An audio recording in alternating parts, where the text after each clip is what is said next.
ভাই চোখ খোলা রাখেন ভাই, চোখ বন্ধ করেন না ভাই। ওরে বাপুরে, আর একটু ধৈর্য ধরো, হাসপাতালে পড়াই আইসা পড়ছি। হ্যাঁ ভাই, আপনারা ঢাকা শহরের নামি দামি হাসপাতালে নিয়ে যাইতেছি, ঠিক হয়ে যাবেন ভাই। এক্সকিউজ মি ভাইয়া, ওনার কি হয়েছে? ইনার পাপা প্যান্টের সেনে কিছু একটা আটকে গেছে। কি আটকে গেছে? হ্যাঁ, এখন সব কয়ে দাও, সব খুললা দেখে দাও। হালাই পার্সোনাল জিনিস বলতে কিছু রাখলো না। চেনে আটকাইছে এত কন লাগবো গেলা। দাদু চালু চালু। ওরে বাপুরে, ইয়া দেখতাছো না জাম লাগছে, আমি কি এখন উইরা যাবো নাকি? জাম লাগছে মানে কই আইলাম আমরা? ঢাকা শহর আয়শায় আমার আশা পুরাইছে, আর লাল লাল নীল নীল বাতি দেখা নয়ন জুড়াইছে। ঢাকা শহর আয়শায় এখন বুঝবার পারলাম এই লাল লাল নীল নীল বাত্তির রহস্য। ঢাকা শহর আইসা আমার আশা ফুরাইছে, গানে ঠিকই কইছে। ঢাকা শহর আইসা আমার বাইচা থামনের আশাই ফুরিয়ে গেছে। হালাই চারদিকে খালি প্যাপে পুপু, আমি তো তাও যাতা। হাড়ের রোগী হলে তো নগদ ইন্না লিল্লে, আর যে জাম পড়ছে ডেলিভারি রোগীর কথা তো বাদই দিলাম। প্যাপু বাদ দিয়ে ওয়া শোনা লাগতো। হালাই ঢাকার রাজধানী বানাইছে কোন হালাই রে? ওই তুই ঢাকায় আইসা ঢাকা শহরের নামে আবুল তাবুল কইতাছস, কানসা কিন্তু ফাড়িয়ালামু। ওরে বাপুরে, ইয়া তুমি কারা? ওই সারা বছর সিবি ইদাইলেই ফাঁকা, আমার উপরে কোনো ডাকনা নাই, তাও আমি ঢাকা। বাবা বাবা, সাবাস সাবাস। তোরা গ্রামের খেত মার কাপলা পান, ঢাকা শহরে আইসস কি লেগে?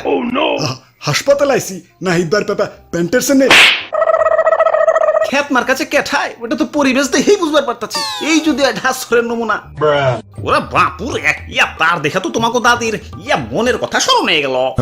ওই তারের সাথে আমাকে দাদির মনের সম্পর্ক কি? ইয়া তারে যেই পরিমাণ পেঁচ দেখতাছি, ইয়া খোদার কসম, ইয়া তোমার দাদির মনেও এত ইয়া পেঁচ ছিল না।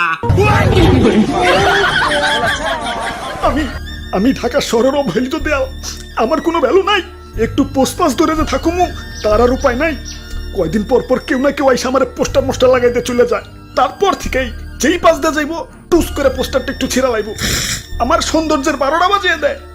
তারপর কোনো কিছু বুঝা ওঠার আগেই আমার কোনো এসে পয়সা পড়বো।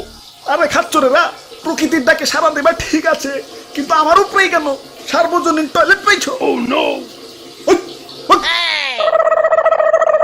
ভাই আপনার সাথে সহমত ভাই। সেদিন ধুলাবালির ঠেলায় নাক চোখ বন্ধ করে ফুটপাত দিয়ে হাঁটতাছি, ঠাস করে পা পিছলে আলুর দম।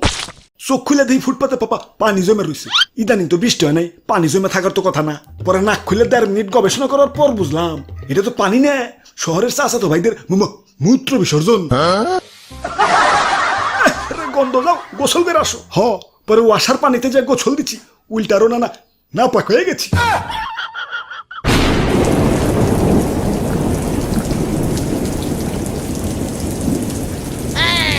হাল্লার ঢাকা শহর রোদ উঠলে মরুভূমির মতো ধুইলা শুরু হয়, আর বৃষ্টি এলে হয়ে যায় কক্সবাজার। আমাকে সরকারের উচিত ঢাকা শহরের টুরিস্ট জোন হিসেবে কাজে লাগানো। সাহারা মরুভূমি প্যালাস কক্সবাজার, এক টিকিটে 2 cinema. Hi guys, this is Tutu ভাই, আই এম ইন কক্সবাজার। এত গন্ধ কে?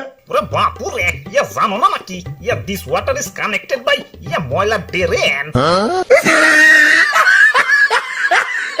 ওই এসব কথা বাদ, আমি যে মানুষের কতটা সুযোগ সুবিধা দেই সেটা চোখে দেখো না?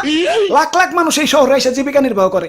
আমার কাছে কেউ আইলে তারে আমি কোনো না কোনো ভাবে ইনকামের পথ খুলে দিমুই।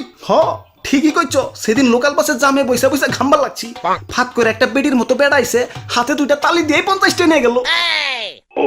এটা ঢাকা শহরের মানুষের মনে কোনো আন্তরিকতা নাই।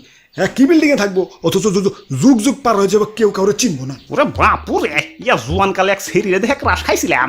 ইয়া টানা 1.5 বছর খুঁজাখুঁজি করার পর ইয়া না পাইয়া বাধ্য হইয়া তোমার ইয়া দাদিরে বিয়া করছি। ইয়া পরে রমজান মাসে ইফতারি নিয়ে ওই সেরি আমার দরজার সামনে কইতাছে, ভাইয়া আমি আপনার পাশের রুমে থাকি, আম্মু আপনাদের জন্য ইফতারি বানাইছে।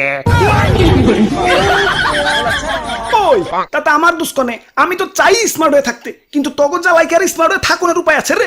2 কলম পড়ালেখা করবা, ঢাকা কলেজে ভর্তি হইবে, গ্রামে পিরিত করবা, বৌনিয়া পলিয়া ঢাকায় আইবে, বিয়া শাদি করবা আর ঢাকায় চাকরি নিবে। কেরে ভাই, ঢাকা ছাড়া আর কি আর কোথাও জায়গা নাই? 2টা টাকা হইব 4 চাকা গাড়ি কিনা ঢাকার জ্যাম বাড়াইবে, আরো 2টা টাকা হইব গাছপালা কাটতে কাটতে উঁচু উঁচু বিল্ডিং বানাইবে।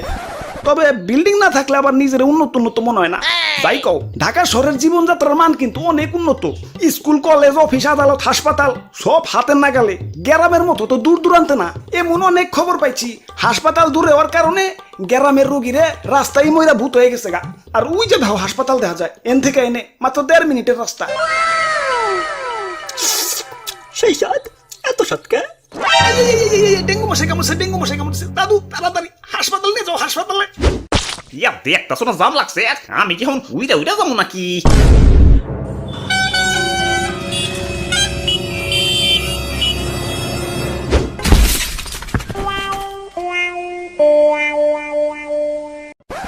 হাই ব্রোস, কি অবস্থা? সত্যি আশা করি সত্যি ভালো আছো। তো আজকের ভিডিওটা কেমন হচ্ছে কমেন্টে করে ফেলো, লগে একটা লাইকও দিয়ে দিও। কিপটা মিমিটাই করো না। আবারও দেখাবো না কোনো ভিডিওতে। সে পর্যন্ত ভালো থাকো। ওকে, বাই।